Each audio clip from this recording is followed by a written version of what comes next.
everyone, it's Hadar. Thank you so much for joining me. I'm recording this at the end of 2022. It's the end of the year, and we are just about to start 2023. I cannot even imagine that I'm saying it. Time flies, seriously. But back to what I wanted to talk about. At the end of each year, what I love doing on my own, in my business, and also on my channel is to reflect on the passing year and see what has worked, what hasn't worked, especially when it comes to our English journey and the progress that we've made in English. And at the end of the year is a good time to sit and reflect and to enjoy your wins and successes, but also to plan for the next year so you can start the new year on the right foot with all the motivation and energy and clarity that you can have.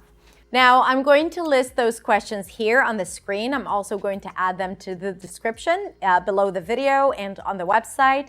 So you can find those questions, open a notebook and journal, or you can write your answers in the comments below the video. I would love to see them. So the first thing I want to talk about is gratitude. What are you grateful for this year? What was possible for you this year because of English?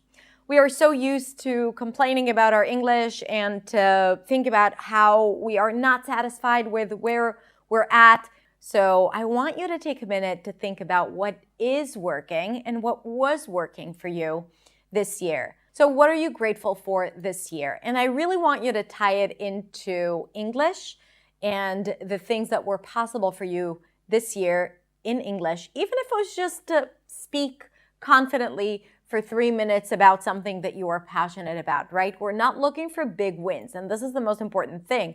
Gratitude could be about the small things. And honestly, if you can start practicing gratitude every day, thinking about the things that you're grateful for, thanks to your English, at the end of each day, you will start noticing your accomplishments and achievements a lot more. And that is so important for your English learning journey and process.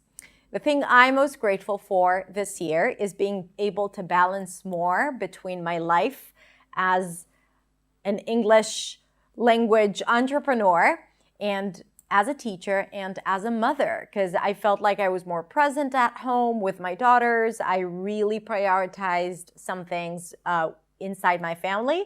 So that is a big win for me this year. And I'm also grateful that I got to meet many of my students in real life this year. So I'm so incredibly grateful for that. And of course, grateful for my entire community of students and followers, because this is what I live for. So I'm definitely grateful for that. The next thing I want you to reflect on is, what is your biggest lesson? What is something that you have learned this year? Could be something that you've learned the hard way, could be a good lesson that was an outcome of a process or a journey. Whatever that is, I want you to think about it. I want you to write it down. I want you to remember it. And if you can't remember something, then spend some time thinking about it, because I have no doubt that over the past 12 months, there were a few lessons that you've learned. I can share with you that one of my biggest lessons is to simplify, right? I tend to complicate things.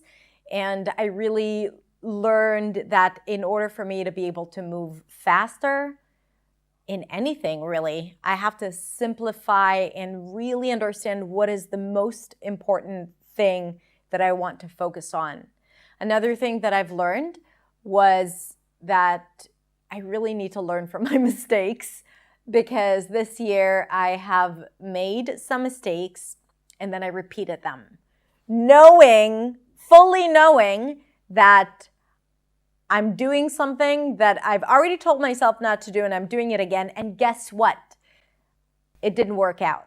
So even though I decided to give it a second chance, I should have trusted the initial lesson that I've learned. So when you learn a lesson, make sure you put it to practice. So anything that you come up with today, then make sure that you avoid doing that in 2023, or that you focus on doing that if it's a good lesson.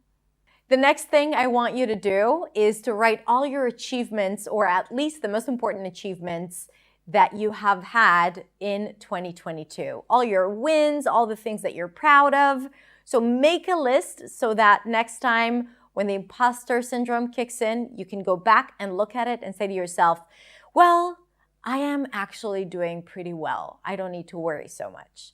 All right, so make sure you list all your achievements. And of course, I'd be happy to hear some of them in the comments below the video.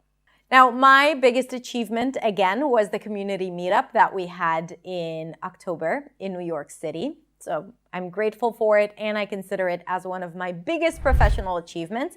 We've had more than 50 people come from all around the world, and it was really, really amazing.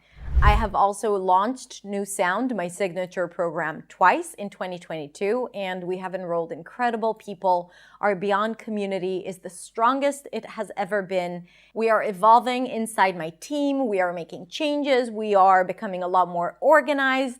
We have an incredible team that I'm so grateful for, and I feel like even though there were a lot of struggles this year with understanding how to manage it all and how to work together and who does what and all of that, that you need to take care of when you run a business, I feel like we have done a lot and we have accomplished a lot as a team. So I would definitely put it on my list of achievements. The next thing is about moving to the future and thinking about what you'd like to achieve in the next year, in 2023. So where would you like to be 12 months from today? Next year, when we're going to do this year in review, where would you like to be? What would you like to list as your accomplishments? What would you like to have achieved in 1 year? So it's not necessarily New Year's resolutions, but specific goals, measurable goals related to English that you would like to achieve in 2023. So the way I like to write goals sometimes is to write it in the present tense, as if I have already achieved them. So what I might write is, today is the end of December 2023, and I have achieved, and then, I list the things that I am planning to achieve. I want to use a language that would make it seem like it's possible, like I have already achieved it, right? And when I say it like that, it feels possible in my brain, even though it might be far from my reality, right? But I still want to create that space in my brain for that goal to exist. My goal for next year is to, yes, have another community meetup and even an in-person retreat, like a weekend with people from all around the world, just training and working and speaking together in English. I have big goals. But I also want to work less, and I want to be more present, even more present with my family. And in 2022, I said that I would start learning Arabic. I did not do it, did not accomplish that goal. So I'm going to set it as a goal for 2023. Again, cross your fingers for me. And the last thing is, who is the person you want to be in 2023? Now, I'm not saying that you need to change. That's not what I mean. It's just, I think it's important to know how you want to feel every day when you wake up. I think it's important to know what parts of your personality would you like to explore that maybe are not explored fully, or maybe you feel like there are parts in you that you don't allow yourself to express.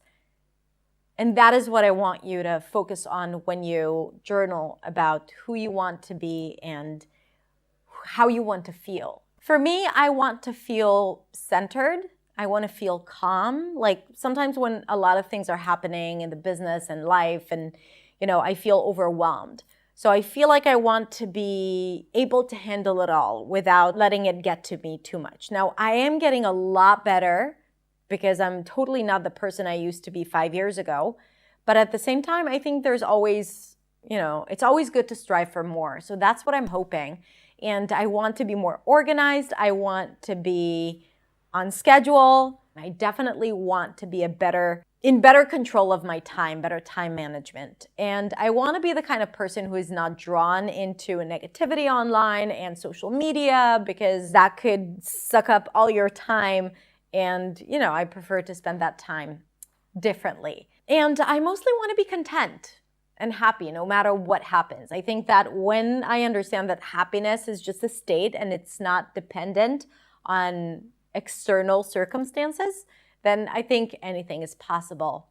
So that is the person that I want to be in 2023. And I would love to hear, who is the person that you want to be in 2023? All right, that's it. So I'm going to list those questions. If you haven't had a chance to write those down, in the description below. It's also on my website. So feel free to get them and journal and share with me your answers. You can share them in the comments below the video. If you're listening to the podcast, you can send me a DM at hadar.accentsway on Instagram, or you can send us an email at hello@hadarshemesh.com. We would love to hear from you. So thank you so much. I hope you had a lovely year. And even if not, then I hope that moving forward, things are going to be better and you will start fulfilling yourself and accomplishing your goals and dreams. Have a beautiful, beautiful beginning of the new year. And I cannot wait to see you next year in 2023. Bye.